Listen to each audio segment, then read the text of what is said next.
Dear friends, നിങ്ങളെ value ചെയ്യാത്തവരെ എങ്ങനെ നമുക്ക് വാല്യൂ ചെയ്യിക്കാം? അതിന് ഒരുപാട് വഴികളുണ്ട്. മാർഗമേതായാലും ലക്ഷ്യം നേടിയാൽ മതി. വെറുതെ പറഞ്ഞതല്ല കേട്ടോ. വഴികൾ ഒരുപാടുണ്ട്. മറ്റുള്ളവർ നമ്മളെ എങ്ങനെ ബഹുമാനിക്കും?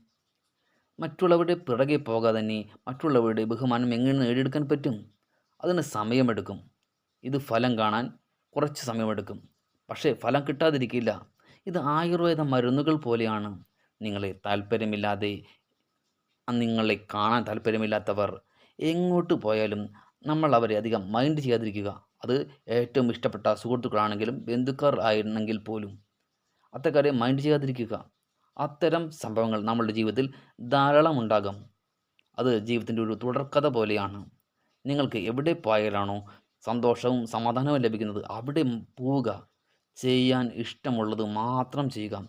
മറ്റു ആവശ്യമില്ലാത്ത അല്ലെങ്കിൽ നമ്മളുടെ സഹായം ആവശ്യമില്ലാത്ത അല്ലെങ്കിൽ നമ്മളുടെ വാക്ക് കേട്ടതുകൊണ്ട് അല്ലെങ്കിൽ മറ്റുള്ളവരുടെ വാക്ക് കേട്ടതുകൊണ്ട് നമുക്ക് വലിയ കാര്യമൊന്നുമില്ലെങ്കിൽ അവരുടെ വാക്ക് നമ്മൾ തന്നെ കേൾക്കണം. നോ പറയേണ്ടിടത്ത് നോ പറയുവാൻ ആദ്യമേ പഠിക്കണം. അതല്ലെങ്കിൽ നമ്മളുടെ വിലപ്പെട്ട സമയം, പണം എല്ലാം പോകും. അത്ര മാത്രമേ ഉണ്ടാവുള്ളൂ.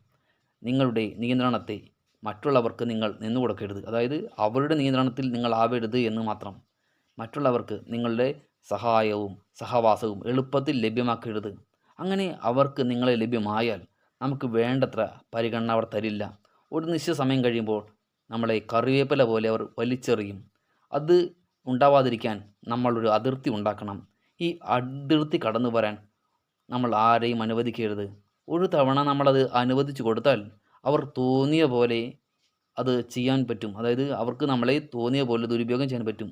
ചെയ്യാൻ പറ്റാത്ത കാര്യങ്ങൾ ചെയ്യാൻ പറ്റില്ല എന്ന് തന്നെ മുഖത്ത് നോക്കി പറയണം. അങ്ങനെ പറഞ്ഞില്ലെങ്കിൽ അത് നമ്മളെ വളരെയധികം നിരുത്സാഹപ്പെടുത്താൻ ഇത് കാരണമാകും. നിങ്ങളുടെ സമയം എന്ന് പറയുന്നത് വളരെ വിലയുള്ളതാണ്. അത് തോന്നിയ പോലെ മറ്റുള്ളവർക്ക് വേണ്ടി നഷ്ടപ്പെടുത്തരുത്. അത് നമ്മളുടെ വിജയത്തിന് വേണ്ടിയുള്ളതാണ് നമ്മുടെ സമയം എന്ന് പറയുന്നത്. നമ്മുടെ ലഭ്യത കുറഞ്ഞു തുടങ്ങുമ്പോഴേ മറ്റുള്ളവർ നമുക്ക് വില നൽകൂ. അതായത് വാല്യൂ നൽകൂ. മറ്റുള്ളവരോട് മുഖത്ത് നോക്കി കോൺഫിഡൻസോടു കൂടി സംസാരിച്ചില്ലെങ്കിൽ അവർ കേൾക്കില്ല. അതായത് ഉയർന്ന ശബ്ദത്തോടുകൂടിയോ ദേഷ്യപ്പെട്ടോ സംസാരിക്കുന്നതല്ല ഈ കോൺഫിഡൻസ് എന്ന് പറയുന്നത്.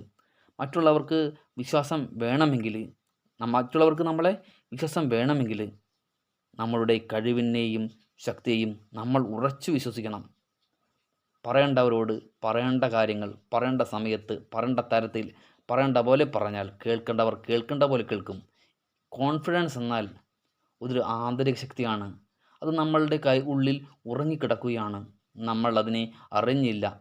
വേണ്ടത്ര പരിഗണന കൊടുത്ത് ഉയർത്തിക്കൊണ്ടു വന്നില്ല. അതാണ് നമ്മൾ മനസ്സിലാക്കേണ്ട കാര്യം. സ്വന്തം കഴിവിൽ സംശയമുള്ളവർക്ക് എന്നും സംശയം മാത്രമേ ഉണ്ടാകൂ.